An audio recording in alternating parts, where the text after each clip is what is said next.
جتنا لفظ لطیف اور ودود اللہ کے دو نام دل میں اتر جائیں گے، میری طرف دیکھیں غور سے، جتنا دل میں اتر جائیں گے نا، اتنا اس کی تاثیر، اس کا کمال اور اس کی کیفیت اور اس کا اثر ہماری زندگی میں اتنا کھل جائے گا جتنا دل میں اتر جائے گا، جتنا دل میں اتر جائے گا۔ لفظ لطیف، اللہ کا نام لطیف، اور میرے اللہ کا دوسرا صفاتی نام ودود۔ ودود جتنے یہ دل میں اتریں گے اتنا زندگی میں اس کی تاثیر، اس کا کمال، اور پھر اس کی ایک پھونک، اللہ اکبر،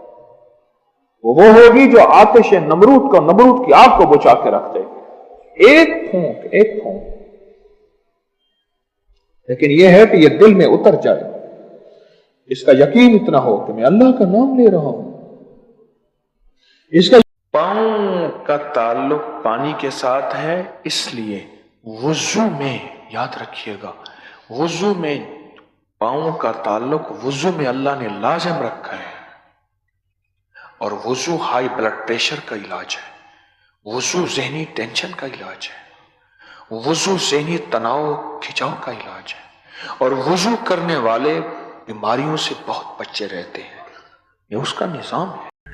ایک صاحب کو میں نے ایک لفظ بتایا تھا، یا توابو یا کریم ہو، یا توابو یا کریم ہو، یا توابو یا کریم ہو، یا توابو، اس کو میں نے بتایا تھا، میں نے کہا یہ ایک تسبیح صبح شام پڑھ لیا کر، اول آخر 3 دفعہ درود شریف، یا ایک تسبیح ہر نماز کے بعد پڑھ لیا کر۔ مصیبتیں بہت تھیں، پریشانیاں بہت تھیں۔ محدثین نے لکھا ہے یہ جو لفظ ہے نا یا توابو، یہ خود اسم اعظم ہے، اور اس کے اندر اسم اعظم کی تاثیر ہے، اور جو لفظ ہے نا یا کریم ہو، یہ اللہ کے غصے کو ٹھنڈا کرتا ہے۔ یا تواب بھی اور یا کریم اللہ کے غصے کو ٹھنڈا کرتا ہے۔ جو چیز اللہ کے غصے کو ٹھنڈا کرتی ہے تو وہ چیز اللہ کی بارگاہ میں پیش کرے، اور اللہ کی بارگاہ میں وہ چیز پیش کر کے اللہ سے وہ منوائے